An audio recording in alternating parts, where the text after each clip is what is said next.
महाराष्ट्र विधानसभा चुनाव के नतीजे शनिवार को घोषित हो गए। इस चुनाव में महायुति ने शानदार प्रदर्शन करते हुए अपनी सत्ता को बरकरार रखने में कामयाबी हासिल की है। वहीं इस गठबंधन में बीजेपी का प्रदर्शन बेहद ही शानदार रहा।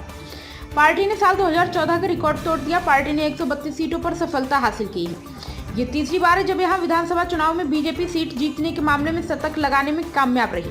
2014 में बीजेपी ने 122 सीटों पर जीत हासिल की थी, जबकि 2019 में पार्टी ने 105 सीटों पर जीत का परचम लहराया था। महाराष्ट्र विधानसभा चुनाव में महायुति ने भले ही जीत का परचम लहराया हो, लेकिन वोट शेयर में इस गठबंधन के घटक दल और विपक्षी पार्टियों के बीच बहुत ज्यादा का अंतर नहीं रहा।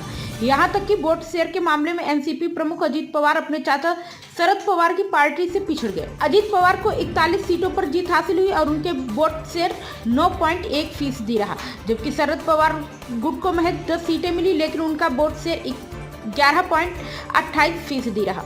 एकनाथ शिंदे की शिवसेना ने 57 सीटों पर जीत हासिल करते हुए 12.38% वोट शेयर प्राप्त किए। वहीं कांग्रेस महज 16 सीटें जीत पाई, लेकिन पार्टी का वोट 12.42% रहा।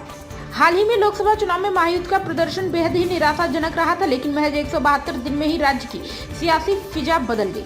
बीजेपी ने देवेंद्र फडणवीस के नेतृत्व में फिर से कमाल कर दिया। वहीं एकनाथ शिंदे और अजित पवार की पार्टी ने बेहतर प्रदर्शन किया। 288 में से बीजेपी ने 132 सीट जीत ली है, जबकि शिवसेना ने 57 सीटों पर कब्जा किया। महाविकास आघाड़ी में कांग्रेस को 16 सीटों पर जीत हासिल हुई। उद्धव ठाकरे की शिवसेना को 20 सीटों पर जीत मिली, जबकि शरद पवार की पार्टी को महज 10 सीटों पर ही संतोष करना पड़ा है। समाजवादी पार्टी को 2 सीटों पर जीत मिली है। 1 सीट पर AIMIM भी जीती है।